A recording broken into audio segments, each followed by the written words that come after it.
Bonjour Monsieur le Président, je suis très ému de vous avoir au téléphone. Comment vous portez-vous ce soir? Oh, un peu fatigué, mais ça va. Est-ce que les négociations avancent? Ah, vous allez un peu trop vite en besogne. Hein? Ah, Oui, je vais vous décrire ce qui s'est passé. La semaine dernière, oui.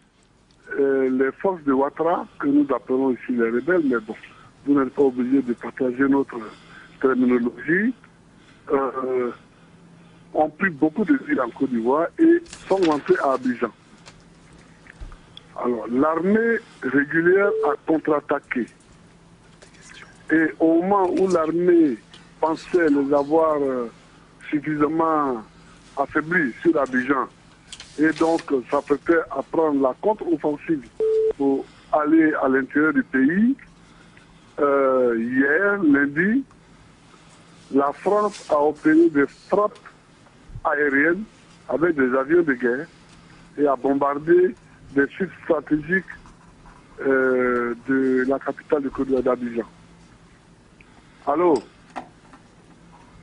Allô? Oui, oui, je vous écoute, Monsieur le Président. Oui. Est-ce que vous pensez que la France a outrepassé le mandat que lui donnait la résolution de l'ONU?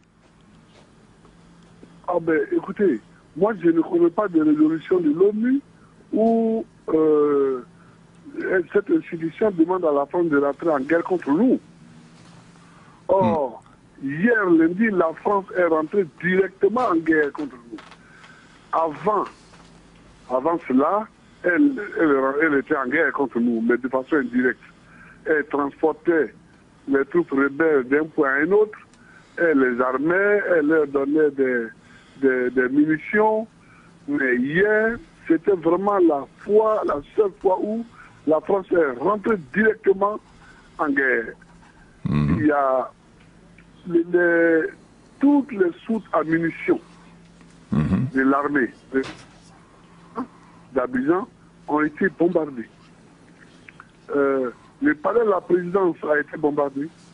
La résidence du chef de l'État a été bombardée pendant que je m'y trouvais.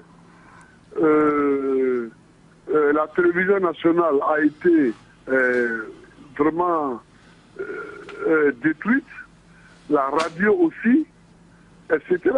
Donc, Mais vous-même, vous vous battiez, ou du moins votre armée, vos troupes fidèles se battaient elles aussi. ah oui, mais elles se battaient contre la rébellion et non pas contre la France. Monsieur le Président, est-ce que vous avez confiance aujourd'hui dans la parole d'Alain Juppé ou de Nicolas Sarkozy? Est-ce que vous pouvez discuter avec eux? Excusez-moi, je n'ai pas envie de parler de ce monsieur. Hein. Quand le moment sera venu, nous parlerons certainement. Parce qu'il est initié à cette guerre. Mais je n'ai pas compris, je ne comprends toujours pas comment un litige électoral en Côte d'Ivoire entraîne l'intervention directe de l'armée française dans ce conflit. Je ne comprends toujours pas. À Paris, que vous réclamez des garanties pour votre sécurité. Moi, je n'ai jamais dit ça. Est-ce que Je vous... n'ai jamais dit ça. Ce que je souhaite, c'est-à-dire que l'armée a demandé une cessation de belligérance. Ce qu'on appelle communément un cessez-le-feu. Oui. L'armée a réclamé cela et l'armée est en train de discuter de cela, des modalités de cessez-le-feu avec les autres forces en présence. Bon, ça nous le savons. Mais sur le plan politique, aucune discussion n'est encore engagée. Donc vous n'êtes pas décidé, Monsieur le Président, à laisser la place à Alassane Ouattara? Mais écoutez, le débat de fond demeure. Parce que le débat de fond, il est simple. Les élections du 28 novembre, qui l'a gagné et qui l'a perdu. Alors, avec ce débat, on est rentré progressivement dans une situation de guerre. Je dis que la France est rentrée dans cette guerre-là et a détruit les forces de nos forces armées. Bon, on va voir ce qu'on fait, on va voir comment on discute. Monsieur le Président, est-ce que je vous ai bien compris? Vous ne reconnaissez toujours pas la victoire d'Alassane Ouattara? Mais il n'a pas gagné les élections, monsieur, cher ami. Est-ce que... Comment voulez-vous que je le dise? Il n'a pas gagné les élections. Et lui, il dit que je n'ai pas gagné les élections. D'accord. Il y a le débat.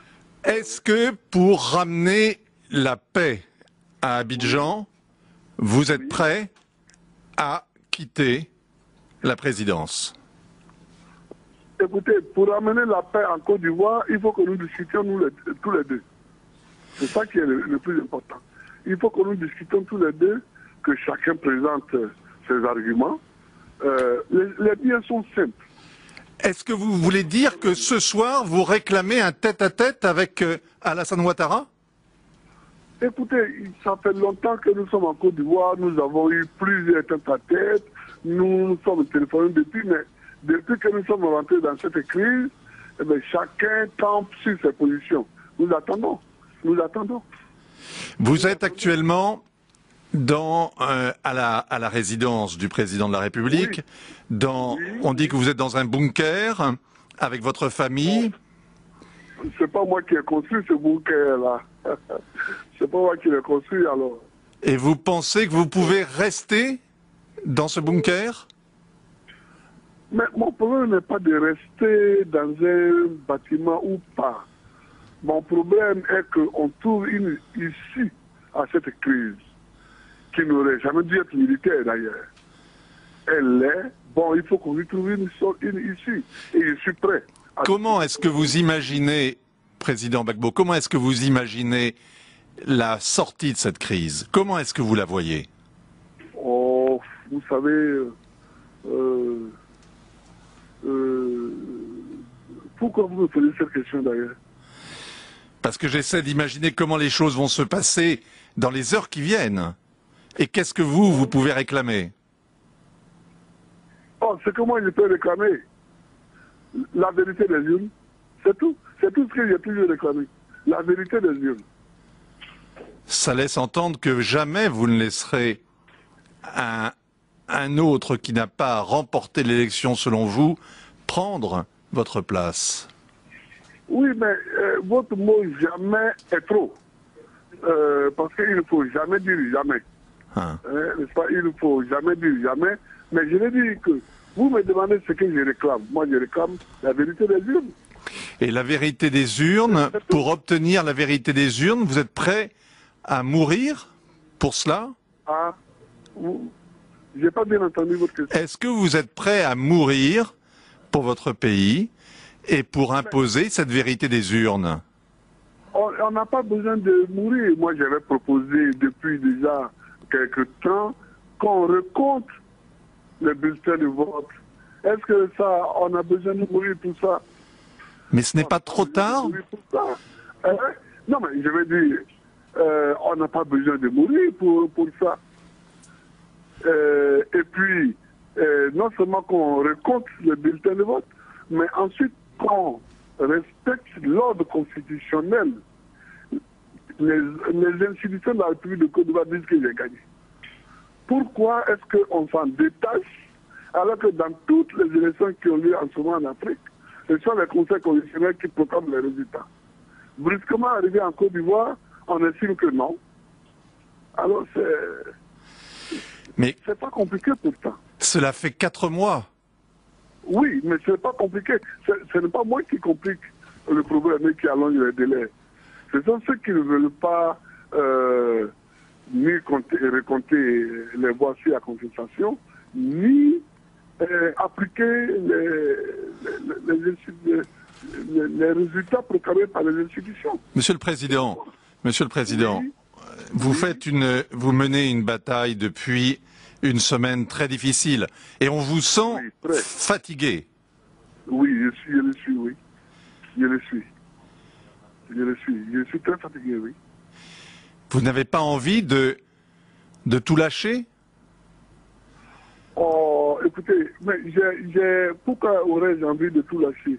Si j'avais voulu tout lâcher, on n'aurait pas eu le multipartisme en Côte d'Ivoire. Des années, au moins 30 ans, pour qu'on chacun ait le droit de s'exprimer ici, pour que les gens aient le droit de créer des journaux. Je n'ai pas tout lâché en ce moment-là. Et vous n'avez pas... Et en ce moment-là, j'étais très fragile, puisque j'étais quasiment un inconnu.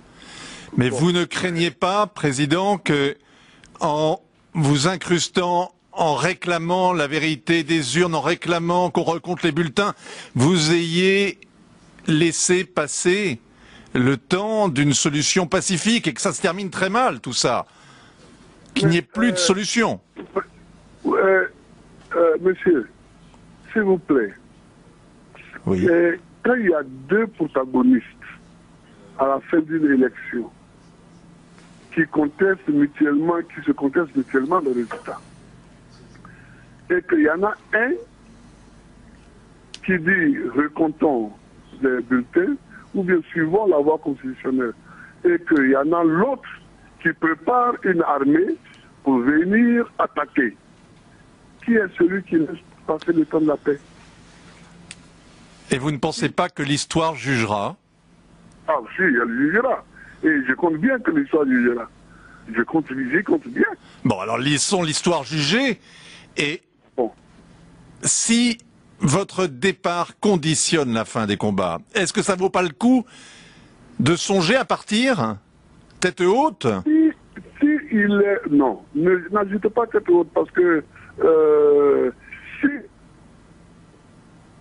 que mon départ peut donner la paix à mon pays, s'il est prouvé, il n'y aurait pas de problème. Mais ce n'est pas du tout prouvé. Et c'est très loin d'être prouvé, ça. C'est très loin d'être prouvé. Alors, qu'est-ce que vous allez faire? Continuer à vous battre, dos au mur? Mais moi, je ne me bats pas. Je me bats pas.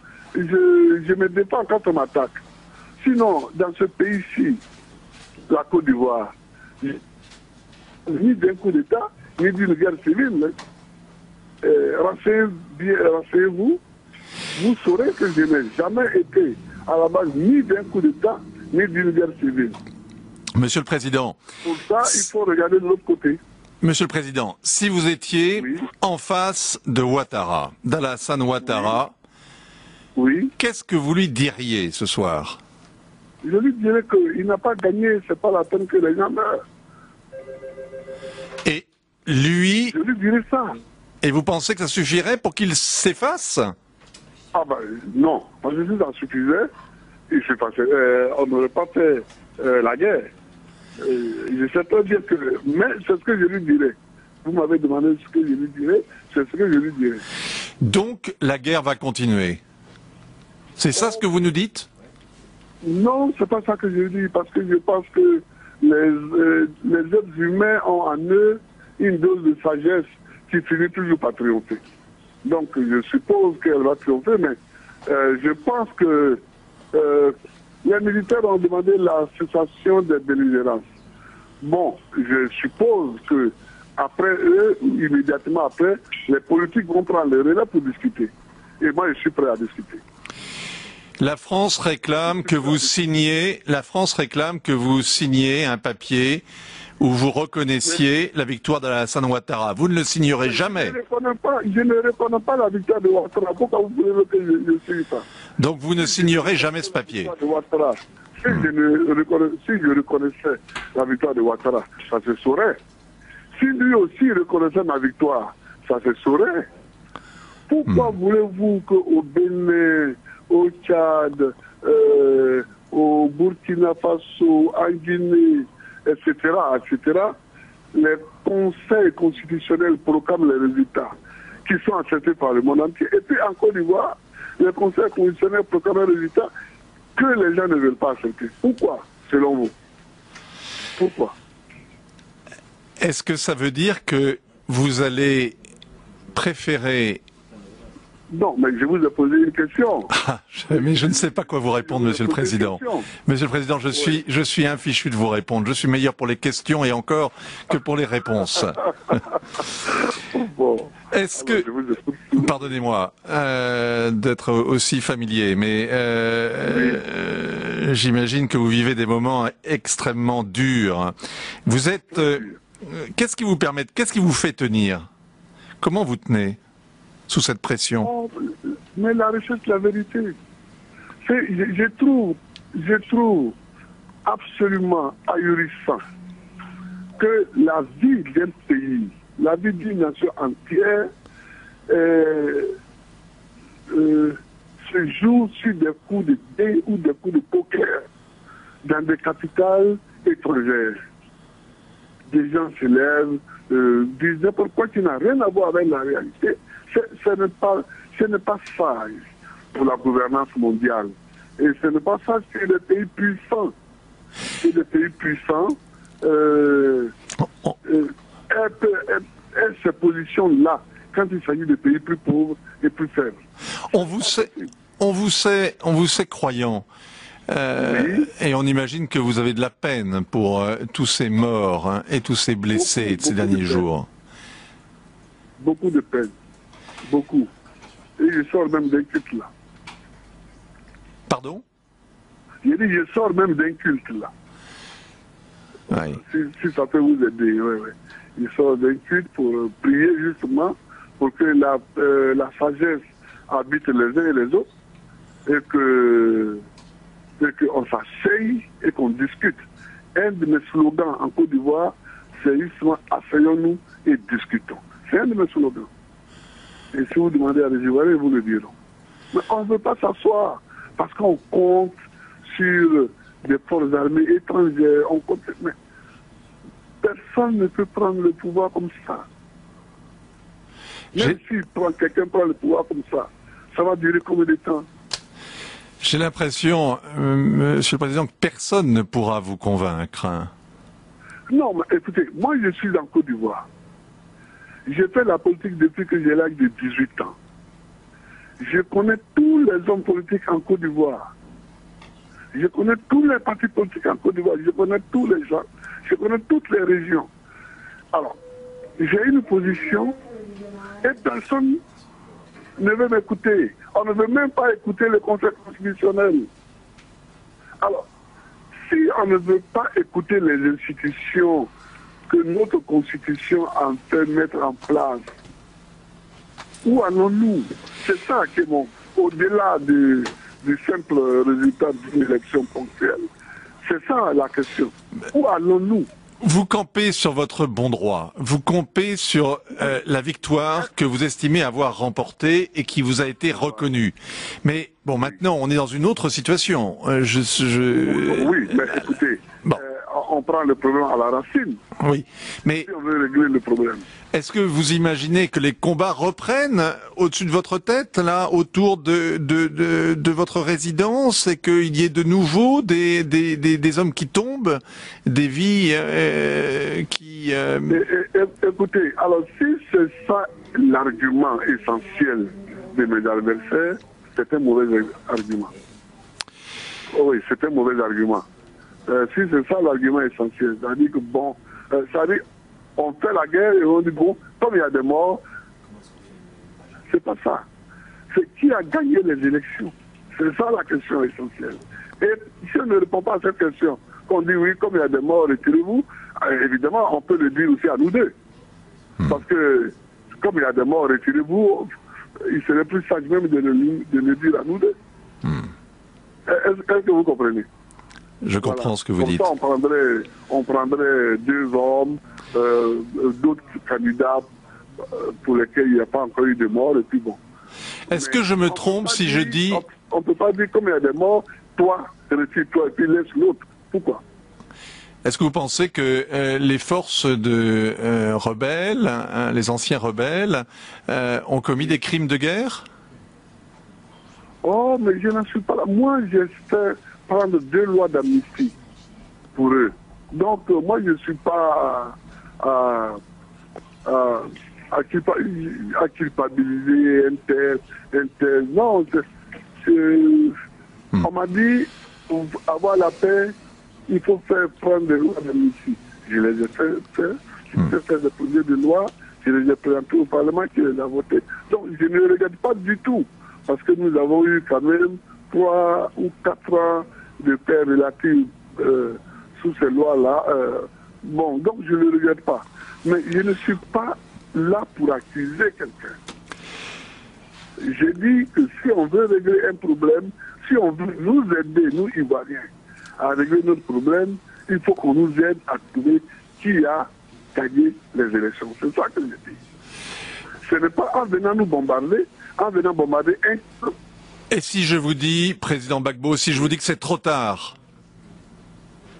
Ah, si vous dites que c'est trop tard, bon, c'est trop tard. Ce sera trop tard, non pas seulement pour moi, mais pour toute la Côte d'Ivoire. Pour toute la Côte d'Ivoire. Mais sachez seulement que dès le premier jour de la contestation, dès le 29 novembre ou au début du mois de décembre, j'ai dit reconnaissons les voix. J'ai dit suivons la voie de la Constitution. Mais depuis, toutes sortes de pays ont reconnu la victoire d'Alassane Ouattara. Donc là, on tourne en rond. Vous dites que beaucoup de pays ont reconnu depuis la victoire d'Alassane Ouattara. Oui, c'est-à-dire que beaucoup de pays ont dit que Ouattara est le nouveau président. C'est différent de reconnaître la victoire. Ah. Or, pour reconnaître la victoire, c'est le Conseil constitutionnel seul qui le proclame. Or, c'est juste celui que le Conseil constitutionnel a proclamé vainqueur. Les autres, ils ont dit que Ouattara est le nouveau président. C'est tout à fait différent. Très bien. Merci, Monsieur le Président, d'avoir accepté de nous parler et de parler ainsi aux Français. On va donner la plus large écho à vos déclarations. J'aurais vous poser une dernière question toutefois. Oui, oui. Elle est un peu indiscrète, elle est un peu intime, mais est-ce que vous êtes prêt à mourir? Oh, je crois que un homme qui vit et qui ne pense pas à la mort ne vit pas. Et puis, moi je ne suis pas un kamikaze. J'aime la vie. J'aime la vie. Pour les amis qui m'ont connu quand j'étais étudiant en France, ils peuvent en témoigner. J'aime la vie. Donc ma voix n'est pas une voix de martyr, n'est pas une voix de non, je ne cherche pas la mort. Mais il me dit que la mort, bon, maintenant 65 ans passés, si la mort arrive, elle arrive, hein, elle arrive. Mais c'est pas mon objectif, ça, mourir. Merci, Monsieur le Président. Longue vie à vous alors, et aux Ivoiriens. Merci beaucoup. Merci de me souhaiter longue vie. Allez, merci. Au revoir, Monsieur le Président.